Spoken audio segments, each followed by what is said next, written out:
महाभारत की अनगिनत कहानियों में सबसे दिलचस्प और शायद सबसे खतरनाक हिस्सा कौन सा है?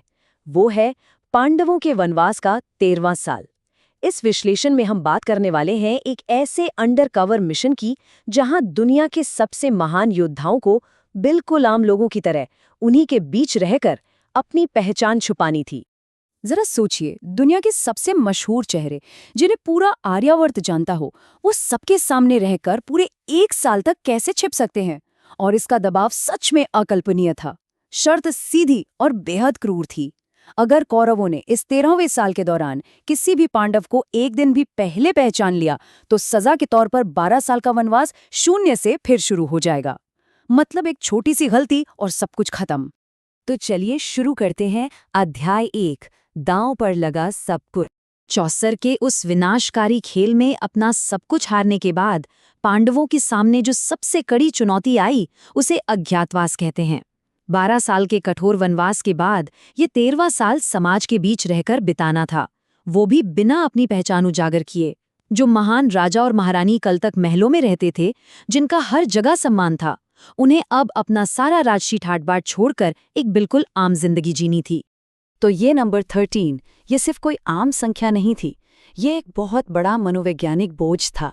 इस आखिरी चुनौती को पार करने के लिए राजघराने के ये भाई और महारानी द्रौपदी राजा विराट के मत्स्य राज्य में पहुंचते हैं, और यहीं से शुरू होता है उनके भेष बदलने का असली और सबसे मुश्किल खेल। अब आते हैं अध्याय 2 पर, भेष बदलने की चुनौती।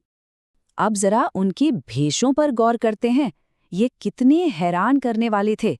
ये सिर्फ कपड़े बदलना नहीं था, ये अपने अहंकार को त्यागने की सबसे बड़ी परीक्षा थी। धर्मराज युधिष्ठिर बन गए कंक, जो राजा के सलाहकार थे। महाबली भीम, जिन्हें युद्ध और गदा से इतना प्यार था, वो बल्लभ नाम के रसोइये बन गए।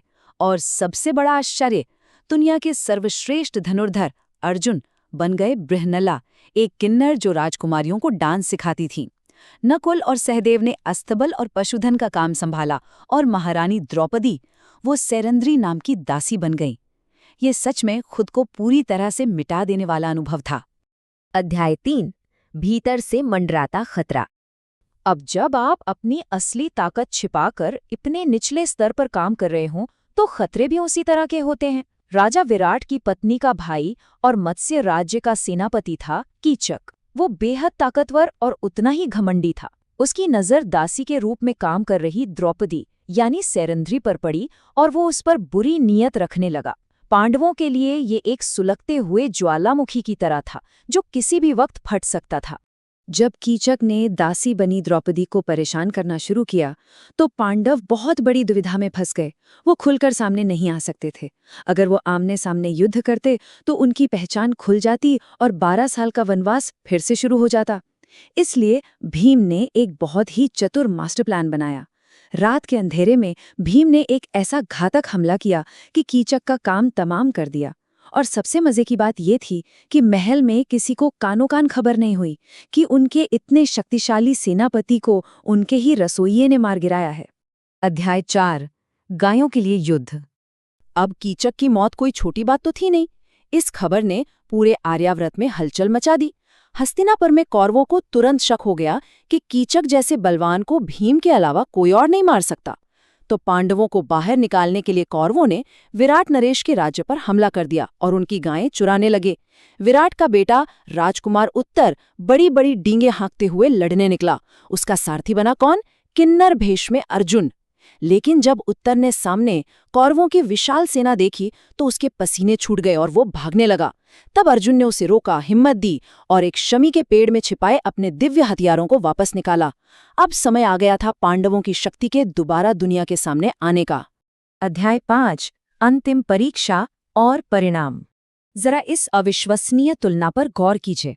एक तरफ भीष्म, द्रोणाचार्य और कर्ण जैसे महान योद्धाओं से सजी पूरी विशाल कौरव सेना है, और दूसरी तरफ अपनी असली पहचान में लौटा एक अकेला योद्धा अर्जुन। और ठीक उसी समय जब अज्ञातवास की अवधि पूरी हुई, अर्जुन ने अपने गांडीव की टंकार से पूरी कौरव सेना को स्तब्ध कर दिया। उसने अकेले ही उन सबको युद्ध के मैदान से खदेड़ दिया। ये इस बात का सबसे बड़ा सबूत था कि 1 साल तक शांत रहने का मतलब ये बिल्कुल नहीं था कि उनकी ताकत कम हो गई थी। तो इस तरह ये मुश्किल 13वां साल आखिरकार सफलतापूर्वक पूरा हुआ। पांडव अपने असली राजसी स्वरूप में दुनिया के सामने वापस आ गए। राजा विराट तो सच में सदमे में थे। वो ये सोचकर हैरान थे कि जिन लोगों को वो महीनों से अपना सेवक समझ रहे थे, वो असल में दुनिया के सबसे महान योद्धा थे। अब समय बदल चुका था और इंद्रप्रस्थ को वापस पाने की तैयारी शुरू हो गई थी। इसी मोड़ पर भगवान कृष्ण का वो शक्तिशाली कथन सामने आता है। समय आ गया है। पांडवों ने सम्मानपूर्वक अपना वनवास पूरा कर लिया है। अब न्याय होना चाहिए। ये सिर्फ एक बात नहीं थी, ये एक खुला संकेत था कि अब छिपने का समय खत्म हो चुका है। अब अपना अधिकार मांगने का समय है, और अगर शांति से बात नहीं बनी तो युद्ध तय था। तो अब सोचने वाली बात ये है, क्या भेष बदलकर दूसरों की सेवा करने का वो 1 साल सिर्फ एक सजा थी, या फिर क्या ये वो सटीक तैयारी थी जिसने पांडवों को इसके बाद होने वाले 18 दिन के भयंकर कुरुक्षेत्र युद्ध के लिए मानसिक और शारीरिक रूप से तैयार किया?